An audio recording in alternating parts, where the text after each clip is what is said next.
আপনারা দেখছেন hungry live. আজকের আমাদের দুপুরের মেনু ঢেঁড়স আলু কোড়া চিংড়ি দিয়ে ঝোল, আর হবে লাল শাক ভাজা, নোটে শাক। নমস্কার বন্ধুরা, আজকে রান্না করছি ঢেঁড়স আলু আর চিংড়ি মাছ, মানে কোড়া চিংড়ি দিয়ে ঝোল, আর হবে শাক ভাজা। দেখতে থাকুন পর্বটি। ঢেঁড়স আলু পেঁয়াজ কেটে নিয়েছি, আর এদিকে নিয়ে নিয়েছি কোড়া চিংড়ি, কাটবো পরে। এদিকে জিরে বেটে নিয়েছি ঝোলের জন্য, আর এদিকে শাক ভাজা করবো, তাই শাকটা কুটে নিয়েছি, একদম লাল শাক। চলুন যাই, কোড়া চিংড়িগুলোকে এবার কেটে নিই। বেশি কিছু না, শুধু মাথার অংশ, লেজের অংশ আর খোলাটা, মধ্যখানের অল্প করে খোলাটা শুধু ছাড়িয়ে নেবো।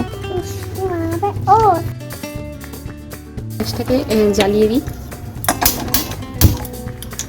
দিয়ে দেবো নুন,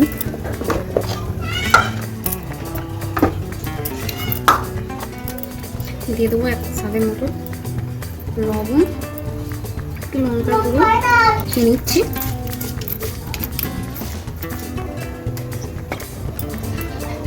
দিয়ে দেবো পরিমাণ মতো তেল। আর এদিকে দেখুন ভাতটাও চাপিয়ে দিয়েছি, ভাতটা একদম টক করে ফুটছে, তেলটা অনেকটা গরম হয়ে গেছে। চিংড়িগুলোকে দিয়ে দিচ্ছি, একটু লাল লাল করে ভেজে নেব।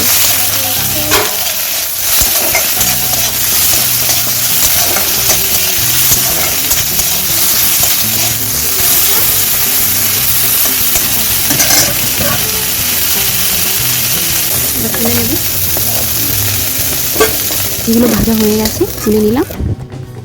তেল দিয়ে দিচ্ছি,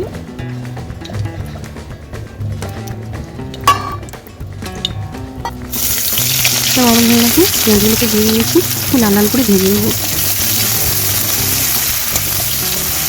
পেঁয়াজটা এটা দিয়ে দিচ্ছি সব।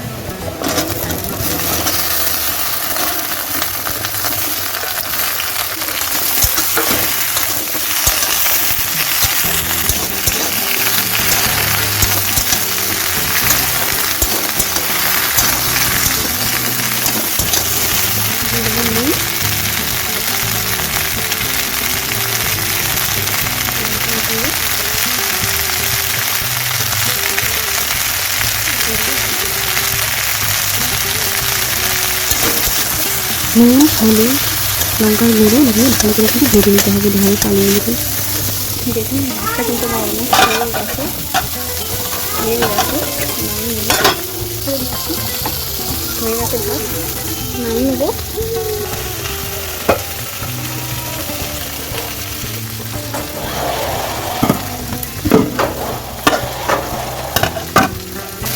ঢেঁড়স আলু অনেক ভাজা হয়ে গেছে, এবার দিয়ে দিচ্ছি আগে থেকে জিরে বাটা, দিয়ে ভালো করে কিন্তু কষিয়ে নিতে হবে জিরে বাটা করলে।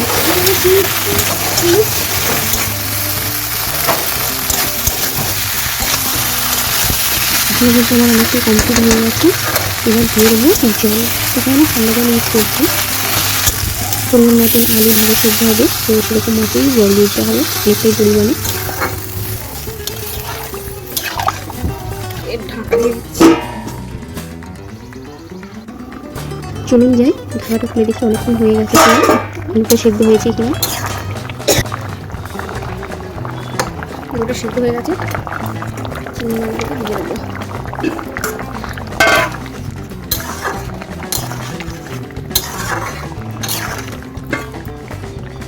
রেডি হয়ে গেছে ঢেঁড়স আলু রেডি, নামিয়ে দিচ্ছি।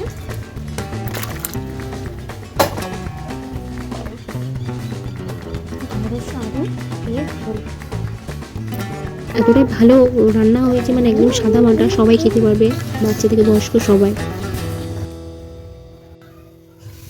দিয়ে দিচ্ছি তেল শাক ভাজার জন্য, পেঁয়াজ কুচি,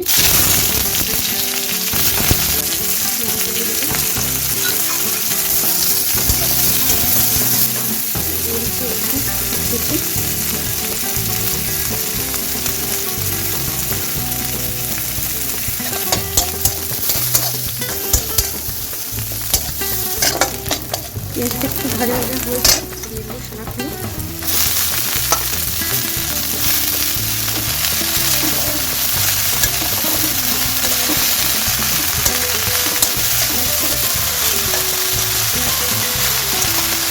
মাছটা যখন কাটছিলাম তখন মনে হচ্ছিলো অনেকটাই পরিমাণে করার মধ্যে ধরবে কিনা, কিন্তু আস্তে আস্তে অল্প অল্প দিতে দিতে মানে একদমই কমে গেছে।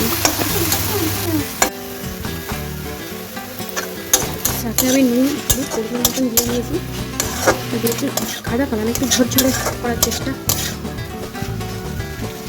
করছি।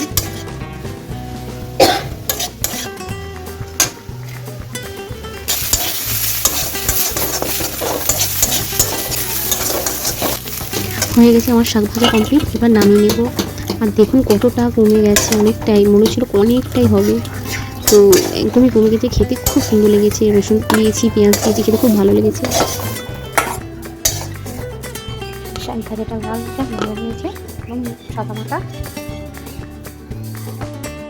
আমাদের দুপুরের মেনু শাক ভাজা আর চিংড়ি মাছ, আলু, ঢেঁড়স দিয়ে ঝোল। সবাই ভালো থাকবেন, সুস্থ থাকবেন, সকলকে ধন্যবাদ।